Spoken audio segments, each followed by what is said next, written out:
Bem-vindos à segunda aula do curso Introdução à Mineração de Dados.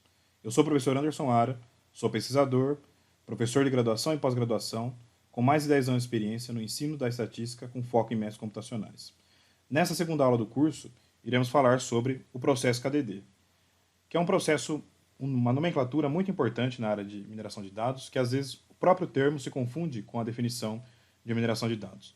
Então, nessa aula, vamos verificar, quais são as definições, as etapas de um processo KDD ou KDD. Fique à vontade para chamar de, usar a nomenclatura em português ou em inglês. Eu vou estar seguindo o curso chamando sobre, usando a nomenclatura, processo KDD. Então, nesse contexto, o termo foi inicialmente lançado pelo físico-matemático, pesquisador, Gregory Pietetsky-Shapiro, que usou esse termo, descoberta de conhecimento em banco de dados, ou do inglês Knowledge Discovery Database, para nomear alguns projetos e também o primeiro workshop da área no final dos anos 80. É importante ressaltar que esse evento é conhecido como o primeiro evento científico da área e a presença de muitos pesquisadores importantes, como, por exemplo, o professor Ross Kinlan, que foi pioneiro no estudo dos modelos de árvore, e que também será assunto nos próximos vídeos. É importante ressaltar que os projetos criados por Gregory Pietetsky-Shapiro também influenciaram outros futuros projetos de busca de dados em grande base de dados, como, por exemplo, os algoritmos utilizados pelo Google. E, além disso, Gregory Pietetsky-Shapiro também é fundador de um portal muito importante, muito interessante também, chamado KD Nuggets. Então, se você não conhece esse portal, vale a pena acessar www.kdnuggets.com. Então, nesse contexto do surgimento do termo Knowledge Discovery Database em 89, o termo acabou se popularizando bastante, assim como o termo mineração de dados, e mineração de dados ficou um pouco mais famoso na área de negócios. E ambos esses termos são utilizados frequentemente para se denominar a grande área de mineração de dados. Então, nesse contexto, que seria um projeto de mineração de dados? É extremamente importante que todo esse projeto, esse processo, ele esteja vinculado a objetivos específicos, no caso de uma empresa, como, por exemplo, conhecer melhor seus clientes, criar campanhas de marketing, entre outros possíveis objetivos. Então, um projeto de mineração de dados ele só vai fazer sentido se existe um problema ou mais de um problema real a ser resolvido através da criação de um projeto de mineração de dados. Então, tendo subsídios para a criação de um projeto de mineração de dados, todo esse processo ele é multidisciplinar e constitui em algumas etapas. Então, nesse slide, a gente tem uma visão geral das etapas que constituem um processo Knowledge Discovery Database, um processo KDD, onde existem várias etapas, como seleção, pré-processamento, transformação, as etapas que são conhecidas também como etapas de mineração, que a gente vai falar um pouquinho aqui, e a parte de interpretação e também conhecida como aquisição de conhecimento, a fim de tomar uma determinada decisão ao final de todo esse processo. Então, a gente tem aqui uma imagem bastante conhecida, traduzida do artigo do Fayad, de 1996, onde a gente tem os dados brutos, que muitas vezes estão alocados num data warehouse, que será tema da nossa próxima aula. Através desses dados, a gente faz a etapa de seleção, seleciona dados relevantes, faz um pré-processamento. Com esses dados pré-processados, existe uma etapa de transformação desses dados.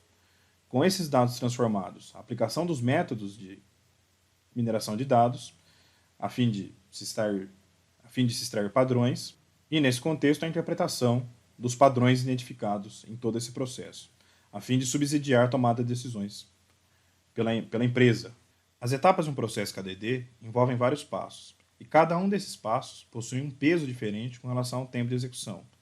Por exemplo, se a gente considerar a preparação dos dados, que envolvem as etapas de seleção, pré-processamento e transformação, isso consome cerca de 60% a 80% do tempo ou do trabalho. Existem outras etapas, como a etapa de mineração, a aplicação dos métodos, que são de extrema importância e que serão temas dos próximos vídeos, das próximas aulas. Porém, uma vez que sendo definidos esses métodos, as teorias utilizadas, elas acabam não consumindo tanto tempo comparado ao tempo utilizado na preparação dos dados. A primeira etapa do processo KDD é conhecida como seleção de dados, e ela pode ser sumarizada no sentido de identificar a origem da informação e extrair o subconjunto de dados necessários. O que seria isso? Então, dado uma base de dados grande, que é comum em empresas, e essas bases de dados muitas vezes são armazenadas em data warehouse, que vai ser tema do próximo vídeo, existem várias variáveis de diversas temáticas diferentes, e é importante selecionar quais variáveis são necessárias no sentido de serem utilizadas no objetivo específico do projeto de mineração de dados. Então, quais dessas variáveis serão selecionadas? Então, a seleção de dados depende dos objetivos da empresa, depende do tipo de projeto de mineração de dados que você está fazendo. As variáveis selecionadas elas podem ser quantitativas ou qualitativas. As variáveis selecionadas dentro desse projeto de mineração de dados, elas são conhecidas como variáveis ativas ou variáveis target. Notoriamente, essa grande base de dados onde provém essas variáveis ativas pode sofrer mudanças. Então, é extremamente importante verificar, né, no momento da extração dessas variáveis, se houve quais mudanças, né, específicas aconteceram nessa base. Então, em suma, essa base é considerada fixa naquele instante de coleta dessas variáveis ativas, pois existe a situação de que essa base de dados que estamos comentando, ela é uma base de dados dinâmica.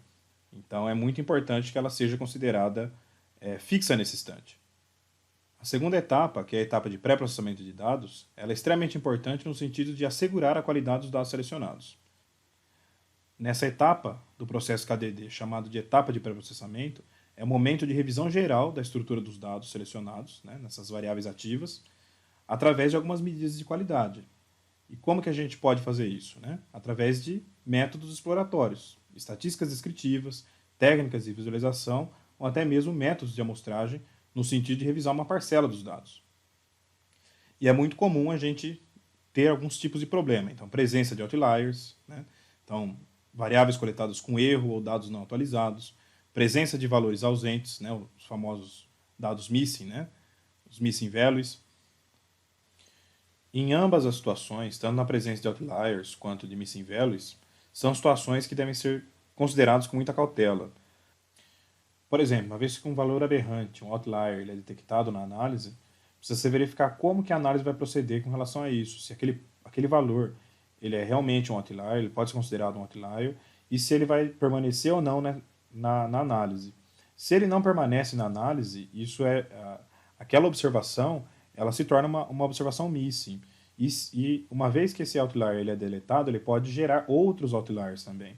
Então são situações que, além da metodologia a ser considerada, tanto para realização de imputação quanto para imputação de dados via os missing values, são situações que devem ser levadas em consideração com muita cautela.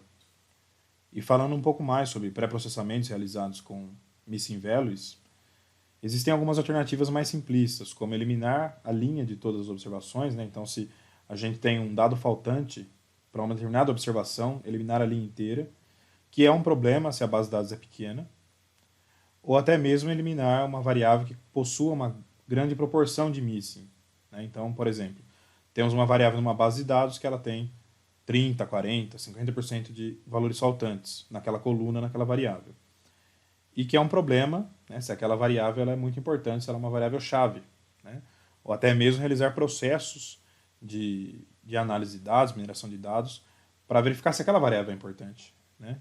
Então, a estrutura de missing ela tem que ser levada em consideração com muita cautela. E não é uma situação simples. Vai muito do know-how ou do contexto do projeto de mineração de dados que está sendo realizado. Como já comentei anteriormente, uma saída seria realizar um processo de imputação, de substituição desses valores missing. Existem vários processos de métodos para realizar a imputação. Os mais simplistas, né, dado uma variável, né, seria substituir um valor faltante por média ou por mediana. Porém, são métodos muito simplistas, existem outros métodos mais robustos e dificilmente esses métodos são recomendados a serem feitos. Existem outros métodos de imputação de dados que são mais robustos com relação a isso. Né? O método de imputação de dados ele pode ser visto de uma forma preditiva, né? Como um método de predição também. Então, uma vez que as variáveis foram selecionadas, os dados foram pré-processados com relação a missing values, outliers, também na fase de pré-processamento é importante verificar sobre a presença de possíveis erros na base. Então, uma vez que eles foram pré-processados, chegou a hora de transformar toda essa base, né, em um conjunto padrão para a utilização, e essa fase é conhecida como fase de transformação. Então, algumas possibilidades nessa etapa de transformação seria a discretização de variáveis, né, transformar variáveis contínuas em variáveis discretas, por exemplo. Existem vários métodos como fazer isso, né? Redução de dimensionalidade, então combinar várias variáveis no sentido de ter um espaço matemático mais compacto dessas mesmas variáveis, que foi um assunto que inicialmente introduzimos na aula anterior, ou até mesmo criação de novas variáveis, né, através de técnicas de análise de agrupamento, que também falamos um pouquinho na aula anterior. Uma vez que esses dados foram transformados, chegamos a uma etapa conhecida também como etapa de mineração, que basicamente consiste, né, uma etapa do processo referente à aplicação dos métodos estatísticos para o reconhecimento de padrão. Então, em suma, a aplicação de modelos e métodos de mineração de dados, que vai ser o foco principal dessa disciplina. Quais métodos podem ser aplicados e quais padrões essas aplicações nos trazem. Então, nesse contexto, a escolha do método de mineração a ser utilizado acaba muitas vezes passando pela experiência do analista ou pela intuição dele, né? Então, dados alguns padrões que devem ser identificados, quais métodos que poderiam ser utilizados para estar identificando esses possíveis padrões, né? E segundo Diniz e Lousada Neto 2000, né, temos que envolve a mistura de três componentes, né? O modelo, o método, né, a ser utilizado, o critério de preferência e o algoritmo de busca. Então, porque existem alguns aspectos, né, de medidas de comparação, alguns critérios de preferência, né, como preferir um método com relação ao outro, né, além de verificar diferentes tipos de método ou modelos, e além disso existe a parte de otimização. Então, você viu, por exemplo, em cursos anteriores, que o método de verossimilhança ele pode ser utilizado com vários outros tipos de algoritmo de otimização matemática, né? Então, também nesse contexto, o algoritmo de busca ele acaba sendo também um método muitas vezes utilizado pela experiência e intuição do analista. É claro que a partir do momento que o analista escolhe um determinado modelo, existem alguns critérios de preferência e algoritmos de busca sugeridos pela literatura. E nessa etapa também temos vantagens e desvantagens com relação aos fins desse projeto, além da tomada de decisão, né? Então, o projeto de mineração de dados ele nunca é feito e terminado. Ele sempre pode ser melhorado. Então, muitas vezes esse projeto pode ser reiniciado ou ser redefinido. Então, uma vez que passamos pela definição rápida de cada uma dessas fases do processo KDD, eu volto nessa imagem para a gente ter uma noção geral do que foi discutido. Então, passamos pelas etapas de seleção, pré-processamento, transformação, aplicação dos métodos de mineração e a fase de aquisição de conhecimento ou interpretação. Nesse contexto, note que a entrada principal é uma base de dados geral com muitas variáveis, né, muitas vezes relativas a informações específicas, né, vários tipos de informações específicas de uma empresa. E a saída é a tomada de decisão, um conhecimento adquirido e que necessariamente é uma estrutura cíclica que o processo vai ser redefinido ou melhorado. E note que, de uma forma geral, todo esse processo também é conhecido como minerar dados ou mineração de dados. Então, temos a entrada de uma base de dados grande, com várias variáveis, e saídas de tomada de decisão. Ou seja, temos a entrada de dados brutos e a saída como processos de tomada de decisão. Talvez você possa estar se perguntando qual é a diferença de análises estatísticas realizadas em outros contextos, de uma forma tradicional, para todo o processo KDD que acabamos de ver. Talvez você possa estar se perguntando qual a diferença de análises estatísticas tradicionais realizadas em outros contextos para um processo KDD de uma forma geral.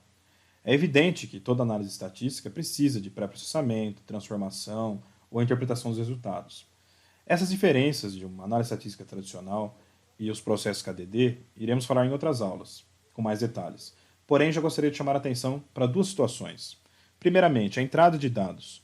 Nesse momento não temos nenhum planejamento de experimento ou planejamento ou realização de experimentos no contexto da coleta de dados ou até mesmo de amostragem. Os dados já estão lá numa base de dados, muitas vezes grande, e precisam ser analisados no contexto de verificar padrões, identificar padrões para a tomada de decisão. E uma vez que os dados estão lá, muitas vezes suposições paramétricas podem ser não satisfeitas. Então, muitos dos métodos que vamos ver em mineração de dados também são conhecidos como métodos meramente exploratórios na análise estatística, muitos métodos exploratórios multivariados, por exemplo, e também como métodos não paramétricos. E vale salientar também que muitos desses métodos utilizados na etapa de mineração também são conhecidos como métodos de modelagem estatística ou métodos de aprendizado de máquina. É evidente que outras metodologias estatísticas também podem ser utilizadas nessa etapa de mineração, por exemplo, regressões paramétricas, mas as suposições devem ser verificadas, o que muitas vezes pode ser mais difícil nesse contexto. Além dessas diferenças conceituais na etapa de mineração de dados, existe também a visão total do processo. Então, outros elementos como a estrutura de banco de dados, a seleção de variáveis, né, o próprio pré-processamento, quais padrões interpretar, toda a visão do negócio. Então, nessa estrutura do processo KDD, ela é um pouco mais ampla do que somente a aplicação da metodologia. Então, eu deixo você com as 4 referências citadas nessa aula, especialmente com o artigo do Fayad e do Gregory Pietetzky-Shapiro, de 96, que é um artigo seminal na área de mineração de dados e que tem mais detalhes sobre, de uma forma geral, o que é mineração de dados e toda a etapa do processo KDD. E fazendo uma recordação sobre essa aula, vimos a origem do termo KDD e seu vínculo com o termo mineração de dados, a visão geral de um processo KDD, bem como as fases do processo. Então, por hoje é só. Até a próxima aula.